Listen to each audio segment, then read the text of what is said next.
გულახდილად გეტყვით, მე არ ვემხრობი იმ მოსაზრებას, რომ როდესაც იჭერდა, როდესაც აპატიმრებდა, ატყევებდა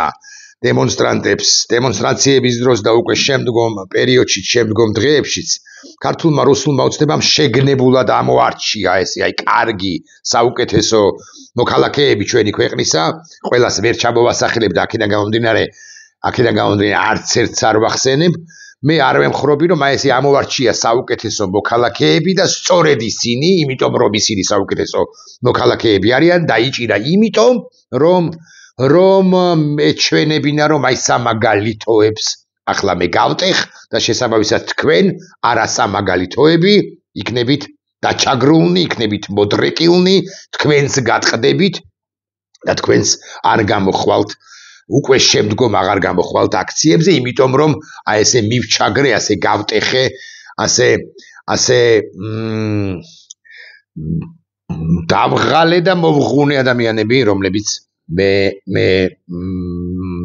წინააღმდეგებოდნენ. მე არ ვემხრობი ამ მოსაზრებას. მე სხვა თეორიის მომხრე ვარ. მე მგონია, რომ ასე ამოყრებილად კი არ ამოყრიბეს, სათითაოდ კი არ ამოყრიბეს თითოეული საუკეთესო მოქალაქე. არამედ ყველა, ან მეტნაკლებად ყველა, ვინც აქციაზე იყო და არის, ისინი საუკეთესოები არიან. ამიტომ მე პატივისცემას რაც საკვირველია უდასტურებ, ყოველგვარი მაგრამის გარეშე უდასტურებ იმ 55-60 პირს, რომლებიც არიან სინდისის პატიმრები. კვლავ ვიმეორებ, გვარებს არ აქვს მნიშვნელობა, იმიტომ არ აქვს, რომ მე აუცილებლად გამომრჩება რომელიმე ერთი და გული უნდა დამწყვიტო იმ ერთს და ამიტომ მომიტევოს უკლებლივ ყველას გგულისხმობ, ჩემო მეგობრებო, უმრავლეს შემთხვევაში უმცროსო მეგობრებო, შვილის ტოლებო, ასე გეტყვით. მე გიდასტურებ თქვენ პატივისცემას და ამავდროულად ვამბობ ყოველგვარი მაგრამის გარეშე, რომ ნებისმიერი არა ჩვენგანი პირველ რიგში არ ვიტყვი ამას, ხაზგასმით ვამბობ, კადრიერებაში რომ არ ჩამომერთვას მათ შორის ამიტომ, მაგრამ ნებისმიერი დემონსტრანტი, ვინც ყოველდღიურად არის აქციაზე, შეიძლებოდა ყოფილიყო და ის ნებისმიერი იქნებოდა ისეთივე გაუტეხავი, როგორებიც არიან დემონსტრანტები, რომლებიც ახლა არიან სინდისის პატიმრები, 55-60 პირი. ამავდროულად ამ ეპოქამ, ამ პერიოდმა დაბადა ახალი პირები. წარმოაჩინა ეს 60 ახალგაზრდა და ზოგი ჩემი ხნისაც არის, ეს 60 კაცი და ამავდროულად სხვებიც, რომლებიც ახლა უკვე ასე უნდა ვთქვა, რომ სწორედაც რომ გამორჩეულნი არიან, ახლა თავისუფლებაზე არიან ისინი, უმრავლესობა, ყოველ შემთხვევაში უმრავლესობა კი არა, ყველა პრაქტიკულად, მაგრამ ისინი გამორჩეულნი არიან თავიანთი ქმედებებით იმ 60 ადამიანთან ერთად. 60 ადამიანის ქმედება რა არის? არა დემონსტრაციაში მონაწილეობა, არამედ უკვე შემდგომ საპატიმროში რომ მოხვდნენ, გაუტეხელობა, უფრო სწორია, ხო? თქმა იმისა, რომ მე შენ არ შეგეპუები ბიზინა რუსო. აი რაც გინდა ის მიქელი, ჩამსვავ 2 წლით, 2 წელი ვიჯდები, ჩამსვავ 7 წლით, 7 წლით ვიჯდები საპატიმროში, მაგრამ გამოვალ თავაწეული, თავისუფალი გამოვალ, ვიქნები და გამოვალ. აი რამდენიმე სხვა პირი, რომელიც ახლა თავისუფლებაზეა და რომელთა დაპატიმრებაც სულაც არ არის გამორიცხული ამ რეჟიმის პირობებში, ისინი კიდევ ერთგვარად სხვა გვარები არასწორს ვამბობ, ნამდვილად. ისინიც ამ ჩვენი ერთობის წევრები არიან, ასევე ლიდერები ამ 60 სინდისის პატიმართან ერთად. მე ვგულისხმობ თავისუფლებაზე მყოფ რამდენიმე პირს და აი ეს რამდენიმე პირიც წარმოაჩინა ამ ეპოქამ, ამ დროებამ. ყველაზე ვერ ვილაპარაკებ, ცხადია 4 ადამიანი უნდა ვახსენო. ეს არის პირველ ყოვლისა სისტემისთვის სილის ხელუყუღმა ამრტყმელი მზია ამაღლობელი. ახლა დააჯილდოვეს ის, მე დააჯილდოვებენ აუცილებლად, არაჩვეულებრივი წერილი გამოვაქვეყნა, ის კიდევ გამოვაქვეყნებს წერილებს, მას ერთი წამითაც კი მზიას არ შეპარვია ეჭვი საკუთარ სისწორეში, იმიტომ რომ დგებუაძის სახით ერთის მხრივ მან ხო მიარტყა, დგებუაძეს მან მიარტყა ხელი, ხოლო სისტემას აარტყა ხელი.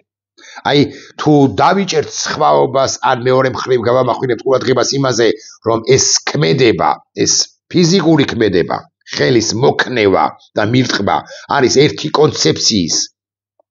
სხვადასხვა მნიშვნელობის ამბავი, სხვადასხვა მასშტაბის ამბავი, ხო? ჩვენ მივხვდებით მზია ამაღლობელის მასშტაბურობას ასე გეტყვით. მზია ამაღლობელი მასშტაბური ქალი, მასშტაბური მოქალაქე აღმოჩნდა. აი, გროგაიულის 50 წელიწადი და თუ ჩვენ ყველაფერი კარგად მოვახერხეთ ამ ქვეყანაში და ეს ქვეყანა გავანთავისუფლეთ ქართულ გვარიანი რუსებისაგან, მე ვიქნები ერთ-ერთი ავანგარდში ან არიერგარდში, რომ სახელმძღვანელოებში შევიტანოთ მზია ამაღლობელის ამბავი. იმიტომ რომ მომავალმა თაობამ უნდა იცოდეს, როგორ უნდა აარტყას იმ სისტემას ხელი, პირდაპირ იმ მნიშვნელობით აარტყას, რომელიც სისტემას ებრძვის ქვეყანას. გებუაძე მილიციონერია და არა პოლიციის თანამშრომელი. მილიციონერებს, რომლებიც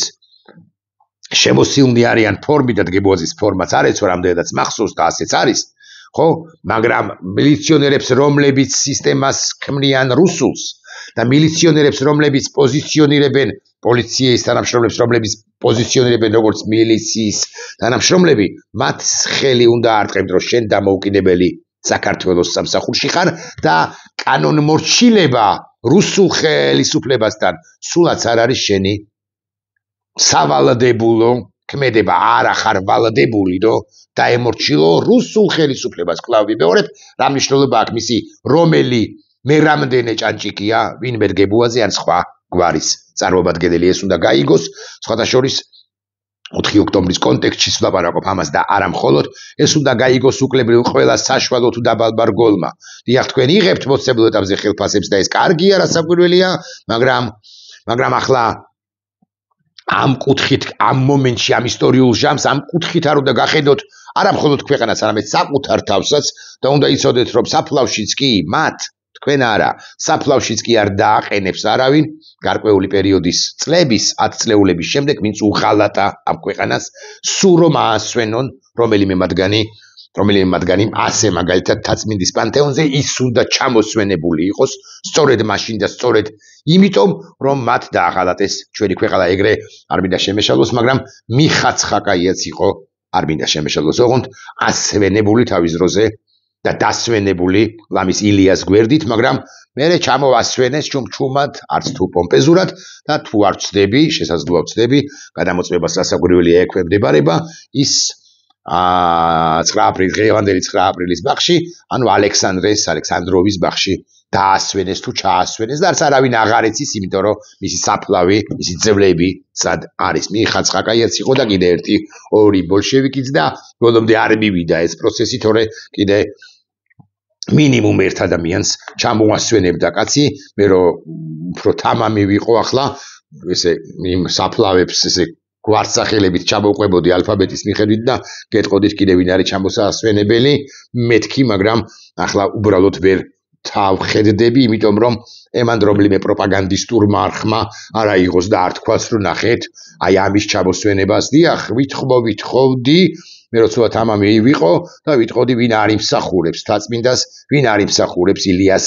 ნიკოლოზ ბარათაშვილის ვაჟა-ფშაველას თუ გალაქტიონის გვერდზე დასვენებას, აკაკის გვერდზე დასვენებას, ამასაც გეტყოდით, მაგრამ ახლა მოდი, მათ შორის პედოფილებზეც გავაბახვიდებდი ყურადღებას, ახლა ფრჩხილს არ გავხსნი თქვენის ნებართვით. მოკლედ, ასეთი ამბავია და ჩვენმა აი ამ ბრძოლამ ახალი დროის გმირები წარმოაჩინა. მზიაზე გითხარით, მზია არის სამაგალითო მოქალაქე, რომლის ისტორიაც, რომლის ამბავით ჩასაწერია მომავალ სახელმძღვანელოებში, მე არ ვიცი რომელ კლასში, ამაზე სჯელონ განათლების სპეციალისტებმა, არ ვიცი რომელ სახელმძღვანელოში, ასეც არ ვიცი სიმართლე გითხრათ ისტორიისა თუ სხვა რომელიმე სახელმძღვანელოში, მაგრამ მზია აუცილებლად ჩაიწერება, მზიას ამბავი ჩაიწერება მომავალ სახელმძღვანელოებში, მომავალი თაობებისთვის, მაგრამ მზია არ არის ერთადერთი და მე აგი გითხრით, რომ 4 ადამიანზე გავაბახვირებ მეთქი ყურადღებას, პირველია მზია,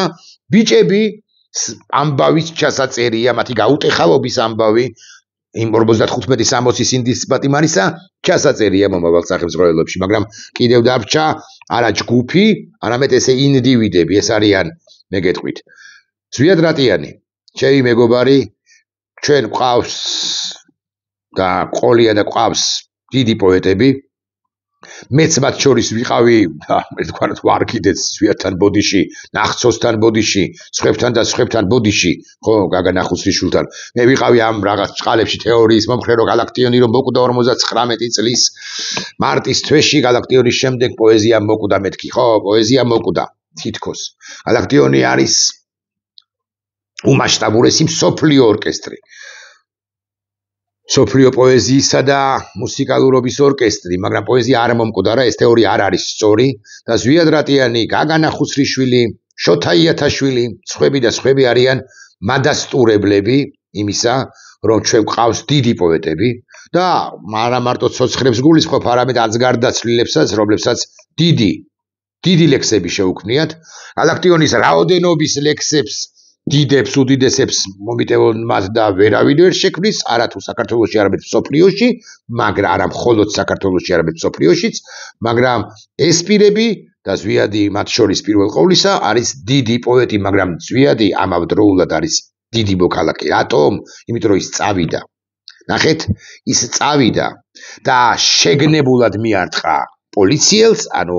ზიასი არ იყოს, სილა ააწდა სისტემას. ბევრი ჩვენგანი ამას ვერ ბედავს პირველ პირში ვამბობ, ბევრი ჩვენგანი ამას არ აკეთებს პირველ პირში ვამბობ ამას. ზვიადის შემდეგი თავი ზია ამაღლობელი და ზვიად რატიანი. ბიჭები, ზია ამაღლობელი, სინდისის პატიმრები, ზია ამაღლობელი, ზვიად რატიანი. მე უკვე სამი თავი ახალი სახელმძღვანელო, ახალი სახელწოდების სახელმძღვანელო შევქმნათ თუ გნებავთ. ჩვენი ბრძოლა, ხო, ხა ისევ არ გავამივიდეს რომ Mein Kampf-ს ვიმეორებ, ხო? არა, საქართველოს ბრძოლა თავისუფლებისთვის, ეს დავარქვათ 20-იანი წლები 21 საუკუნისა დავარქვათ ამ სახელმძღვანელოს თუ დიდ თავს და აქ ჩავწეროთ ეს სამი პირი. მეოთხე პირის დასახელებაც მინდა, ეს არის მორაგბე, არასწორად ვამბობთ ხოლმე რაგბისტი, არა, რაგბისტი არის რუსული კალკი, მორაგბე ლევან ჯობავა. რომელიც რო ჩამოვიდა თორსების სტამბულიდან და კისერზე საკუთარი წინეწლოვანი შვილი რო ყავდა შემოსკუპებული, ეს ბიჭი არ მოდიოდა. აი ეს მძიმედ მოსიარულე ახალგაზრდა კაცი, რომელსაც მე ლევან გირასტურებ პატივისცემას 1-2 3-ჯერ შევეხმიანი იმ ამბების გამო, ის კი არ მოდიოდა, ის არც მოაბიჯებდა, ის მას მოჰქონდა ასე ვიტყვიშვილთან ერთად მთელი ეს სიხარული და მთელი გამარჯვება ქართული საზოგადოებისა სამომავლო გამარჯვება მეთქი. რა გააკეთა? ის ეთი, რასაც ვერ აკეთებს არა თუ მათი ტიტუშკა, მათი ბრგე ტიტუშკა, მათი კუნთმაგარი ტიტუშკა არ გააკეთებს, თავშიც არ მოუვა. არასოდეს, არამედ ბევრი ჩვენგანის პირველ პირში კვლავ ვიმეორებ ის. იმიტომაც რომ ჯარი მოსდევს, მაგრამ მარტო ამაშიც არ არის, გამბედაობაც უნდა გქონდეს და აი ამ ხელა მასშტაბურობა უნდა გქონდეს, როგორც ლევანს აღმოაჩნდა და კი იმიტომაც ვამბობ, რომ ამ ეპოქამ, ამ ბრძოლამ ჯერ ერთი გავიმარჯვებთ, მაგრამ ემანდ 0.001% რომ აღამართლდეს და დავმარცხდეთ, ხო? ემანდ ამ ეტაპზე, ამ პროცესში, ამ ახლოეს მომავალში, ხო? ნებისმიერ შემთხვევაში ჩვენ გამარჯვებულები ვიქნებით უკვე შემდგომ, გავიმარჯვებთ უკვე შემდგომ და აი 25 წლის შემდეგ რომ შეიქმნება სახელმწიფო, მეოთხე თავი სწორედ ლევან ჯობავას ეკუთვნის. ლევან ჯობავას, რომელმაც რა გააკეთა, კი გითხარით ამ კითხვას დავსვამ მეთქი და ეს კითხვა დავსვი, ის მივიდა და კადრების გავრცელდა და იარაღი ღმერთმა უწყის როგორი იმ მომენტში არც იცი რა მნიშვნელობა აქვს ეს სათამაშო იარაღია თუ სანთებელა იარაღი თუ ხო არანამდვილი ცეცხლსასროლი იმ მომენტში შენ ბუნებრივია ეს არ იცი იარაღ ამოღებულ ადამიანს მოუგრიხა ხელფეხი იმიტომ რომ იმ ტიპს ეს ნამდვილი იარაღი რო ყოფილიყო აბა ვინ დადის ჩვენში რო დარჩეს არანამდვილი იარაღი ცოტა ხო არ უბერავთ ამ ქართული ოცნების წარმომადგენლები ჩვენში რო დარჩეს ესე დადიხართ ამ სათამაშო ელიავას ბაზრობაზე ნაყინის სანთებელა იარაღებით თუ როგორ არის რაღაცა ტიპები გგონიათ საკუთარი თავი მოკლედ ეს იარაღი ლევანმა მისმა მეგობარმა წაართვეს იმ ტიტუშკას ხელიც გადაუგრიხეს და რაც მთავარია რაც მნიშვნელოვანია პოლიციელს და არა მილიციელს ასე ვიტყვი ჩააბარეს პოლიციელი იმ შემთხვევაში მართებულად მოიქცა უბრალოდ უკვე შემდგომ საბჭოთა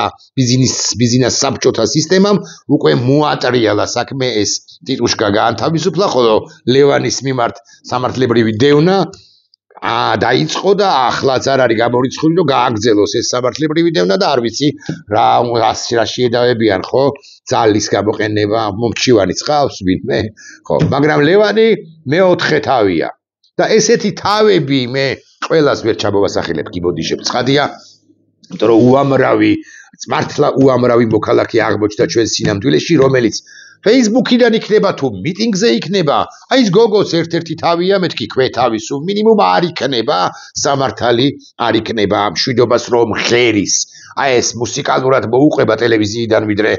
რუსთაველის გამზირამდე, უკვე 300 მე რაღაცე დღეა და ხო არ ვიცნობთ, მაგრამ აი მე სიამაყით ვივსები, იმიტომ რომ ესეც არის ჩვენი თავისუფლებისთვის ბრძოლის ისტორიის ერთი ფრაგმენტი და ამ ფრაგმენტებს ეს ფრაგმენტები ქმნიან გზას, ჩვენს გზას, ეს არის ილიას გზა, ეს არის ბრძოლის გზა, ეს არის თავისუფლების გზა. მაგრამ მეოთხე პირი და ყველაზე მსუყეთავი მე მინდა მიუძღვნა არასწორი სიტყვა, ხო, მე მგონი რომ უნდა შეეხოს, კი არა, მეოთხე თავი უნდა დაიწეროს ერთ პირზე, სამღვდლო პირზე, რომელმაც და მე ჩემს გადაცემაში, ჩემს კონტექსტში ბოლოს კვირას თუ არ ვწდები ან შაბათს კვირას, უფრო მე ვთქვი და სიამაყით აღვივსები, როცა ვუყურებ ამ კაცს, ეს არის არქიმანდრიტი დოროთე ყურაშვილი, რომელიც ნახეთ რა მოხდა და რა არის მადასტურებელი იმისა, რომ ის ქრისტეს გზაზეა, ის ილიას გზას ადგას. რა მისია ეკისრება ჩვენ სინამდვილეში ექიმს, მეთქი წინა ბლოკში გავამაკვირე ყურადღება, თუ წინის წინაში ექიმს, მასწავლებელს და ასე შემდეგ, სხვადასხვა პროფესიით შემოსილ მოქალაქეებს, ჟურნალისტს, მე ხო ოლდენ ჟურნალისტი არა ვარ. მე ვარ ადამიანი, რომელიც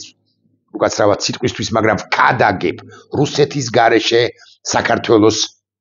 აუცილებლობას, საქართველოს გზას ვქადაგებ, ცუდად ვქადაგებ, შეიძლება ბევრად უკეთ ლაპარაკობენ ჩემივე კოლეგები, სხვა პროფესიის ადამიანები, ისინი სხედან და აი ამ Facebook-ზე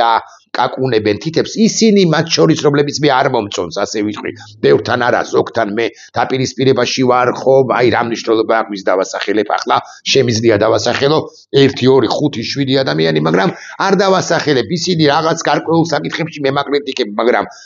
მაგნეტიკებ, მაგრამ ჩვენ გვაერთიანებს ერთი სულის კვეთება და ჩვენ გვჭირდებოდა სამღვდლო პირი, ჩვენ გვჭირდებოდა ადამიანი, რომელიც იტყოდა, გვჭირდებოდა ქართულ საზოგადოებას, ამ ეპოქას, ამ პერიოდს, ამ საქართველოს სჭირდებოდა, რომელიც იტყოდა, რომ გაავრცელებდა ხალხში არა მხოლოდ ქრისტეს სიტყვას, ილაპარაკებდა არა მხოლოდ ბასილი დიდზე თუ იოანე ოქროპირზე, ხო, არა მხოლოდ ლუკას სახარებაზე თუ მათეს სახარებაზე, არა მხოლოდ ქრისტეზე, ეს უმნიშვნელოვანესია მართალი სიტყვის, ქრისტეს თაობაზე მართალი სიტყვის გავრცელება ამბიონებიდან, მაგრამ ამავდროულად ჩვენ სხვა პროფესიების გულმოსავს და აი მეოთხე და ყველაზე მსუყე თავი, ჩემი აზრით სწორედაც რომ დოროთე ყურაშვილს უნდა მიეძღვნას თუ დოროთე ყურაშვილზე უნდა იყოს, მე არ ვიცი რომელიმე ისტორიე ჩაიტებს თუ დაიტებს თუ იტყვის, მასზე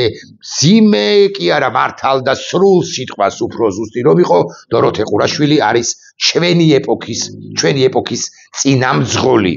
ჩვენი ქრისტიანული წინამძღოლი მომავალ ეპოქაში დოროთე ყურაშვილი და მე ეს თქვი ჩემს კონტექსტში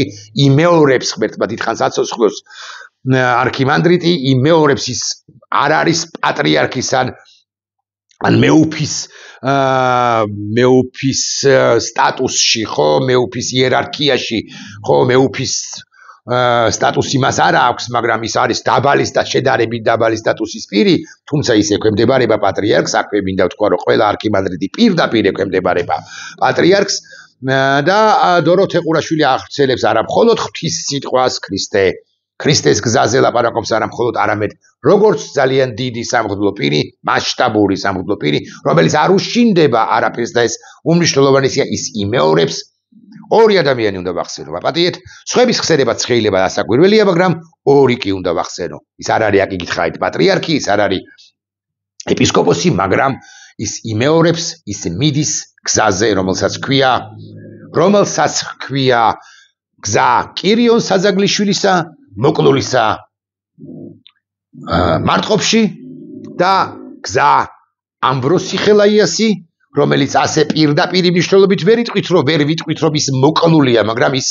სწორედაც რომ მოკლულია, იმიტომ რომ ის წავიდა სისტემის წინააღმდეგ, მაშინ 20-იანი წლების დასაწყისში 27 წელს აღესრულა პატრიარქი, ფიცხი პატრიარქი, მაგრამ მაგარი პატრიარქი ამბროსი ხელაია წმინდანად შერაცხული, მაგრამ ნახეთ რა მნიშვნელობა აქვს და უზარმაზარი მნიშვნელობა აქვს იმას, რომ მივიწყებული კუთხეში, აი ნაკლებად ხსენებული პირების მიერ, რომლებიც ამავე ეკლესიაში არც ჩვენს ეკლესიაში არ ანაკლებად საუბრობენ სწორედაც რომ ამ პირებზე და ცუდად და არასწორად საუბრობენ ქრისტეზე, მაცხოვარზე, რომლის გზაც არის გზა მართალი კაცისა, გზა უმცირესობაში უკვე ბოლოსკენ ხო მოხვედრილი გოლგოთას გზაზე, გოლგოთის გზაზე შემდგარი მართალი კაცისა, რომელმაც დატოვა ის, რაც აგე უკვე 2000 წელია და მეტია, რაც 2000 წელია და მეტია არის თავარი კაცობრიობის, უმნიშვნელოვანესი კაცობრიობის განვითარებისათვის და ესეც ფაქტია, ხო? ფაქტია. მოკლედ, რისი თქმა მინდა ამ ყველაფრით, რომ 4 თავი დავწერეთ ჩვენ, ესე იგი, თავი სინდისის პატიმრებისა, თავი მზია ამაღლობელისა, თავი ზვიადრატიანისა და თავი დოროთე ყურაშვილისა, კაცისა, რომელიც შეუდგა ქრისტეს გზას. ეს დიდი ხანია ეს კაცი არქიმანდრიტი ქრისტეს გზაზეა, მაგრამ შეუდგა, რაც თავარია, რაც უმნიშვნელოვანესია ჩვენს სინამდვილეში მართალ საერო სიტყვის გავრცელების გზას. და ეს არის გამორჩეულობა მისი. და ეს არის ძალიან მნიშვნელოვანი. ნახეთ რას ეუბნება გზა, მოდი ესე ვთქვათ, ხო არსებობს გზა დოროთე ყურაშვილისა, არსებობს გზა ანდრია ჯაღბაიძისა. გაუკვირდება ანდრია ჯაღბაიძეს ის რამდენიმე ხნის წინ შემომხვდა, მე თვალში გავუყარეთ, ასე ვიტყვით ელისის მეტროსთან, მაგრამ მე მას არ მივესალმე. რატომ არ მოგესალმეთ, ბატონო ჯაღბაიძე? იმიტომ რომ თქვენ გაგიკვირდებათ და ჩემგან გაგიკვირდებათ ესეთი მკვახე შეძახილი, თქვენ რუსეთის სამსახურში ხართ და არა მხოლოდ თქვენ, უბრალოდ გამარჯვებას არ იმსახურებთ ადამიანები, რომლებიც რა გინდა რა მიზეზით ხართ რუსეთის სამსახურში, იმიტომ რომ ემორჩილებით უფრო მაღალ სასულიერო იერარქებს თუ იერარქებად წოდებულებს, თუ ასე შემდეგ, ღმერთმა უცხის კიდევ ის მართალია თუ არა და თუ მართალია რა ვრცელდება თქვენზე, მედიაში პერსონალურად თქვენზე რაღაც თქვენი ქონების და ასე შემდეგ, თქვენი შვილების მოქალაქეობის მოთხოვნის და ასე ნაწილიც რომ იყოს მართალი მადასტურებელია, რომ თქვენ მიატოვეთ უმრავლეს შემთხვევაში ქრისტე, გაგიკვირდებათ და ეს მძიმე სიტყვა გაგიკვირდებათ. ამიტომ დოროთე ყურაშვილი სურო იმ გზას გაუყენონ თანამედროვე დავით დავიდოვებმა, რა გზასაც დავით დავიდოვია ბევრი თქვენგანი მკითხავს. დავით დავიდოვი არის კაცი, რომელმაც გარკვეულზე მაღალი ალბათობით მოკლა კირიონ საზაგლიშვილი. ეს კაცი კირიონ საზაგლიშვილი კიდე საქართველოს ავტოკეფალი ის კი არ არის უბრალო კაცი, კი არ არის უბრალო პატრიარქი, კი არ არის. ეს კაცი არის ის, ვინც მოიტანა, ვინც აღადგინა საქართველოს მართლმადიდებლური ეკლესიის ავტოკეფალია, მასზეა დაფუძნებული რიახის პირველი პატრიარქია ახალ ეპოქაში ჩვენი და მასზეა დაფუძნებული ჩვენი დღევანდელი ეკლესიაც კი ხშირ შემთხვევაში სამღვდლო პირების მიერ დაღალატებული, ვინც აღალატებს ქრისტეს. ხო და მე მგონია რომ მე არ ვიცი ვინ რას იზამს მომავალში, ხო ვინ როგორ ვამთავრებთ, მაგრამ ამ ცხოვრებას ყველა რომ ვამთავრეთ, ეგ ფაქტია, რომ სახელი უნდა დატოვოთ დიდი და შეეხება დოროთეს ყურაშვილს, მე მინდა რომ არ ვიცი მართლა კარგად ავხსნა შეძლების დაგვარად გზა ილიასი, გზა ამბროსი ხელაიასი, გზა კირიონ საზაგლიშვილისა და კიდევ შემდგომ ეხა უამრავი ადამიანის დასახელება არ შეიძლება გზა მერაბ კოსტავასი, მაგრამ თუმრებავ სამღვდლო პირებში დავრჩებოდი ახლა, ხო ბევრს კი ვერ გავიხსენებ, მაგრამ მაინც მოკლედ გზა ამგვარი პირების გზა არის ურთულესი გზა, მაგრამ უღრმესი მადლობა უნდა გადაუხადო დოროთე ყურაშვილს, არქიმანდრიტს, რომ ის უშიშრად დგას სადარაჯოზე ქრისტესი და სადარაჯოზე ჩვენი ქვეყნისა. დიდი მადლობა ბიჭებო ყველას. 55-60 სინდის პატიმარი არ გასახერებთ, იმიტომ რომ ბევრს ეწყინება, ზოგს მაინც ეწყინება, იმიტომ რომ გავიხსენებ 17-ს, 18-ს, 25-ს, 34-ს, 37-ს, მაგრამ 55-ს ვერ გავიხსენებ და უთუოდ გამორჩება 1, 2, 3 და შეიძლება მეტიც და დიდი მადლობა მზიას, რასაკვირველია და უღრმესი, უზარმაზარი მადლობა ზვიადრატიანს და უმასშტაბურესი მადლობა არქიმანდრიტ დოროთე ყურაშვილს. არსებობს გზა დოროთე ყურაშვილისა და არსებობს გზა ანდრია ჯაღმაიძისა, კარგით თუ გნებავთ არ დავწრილბანდეთ ანდრია ჯაღმაიძემდე, არსებობს გზა დოროთე ყურაშვილისა და არსებობს გზა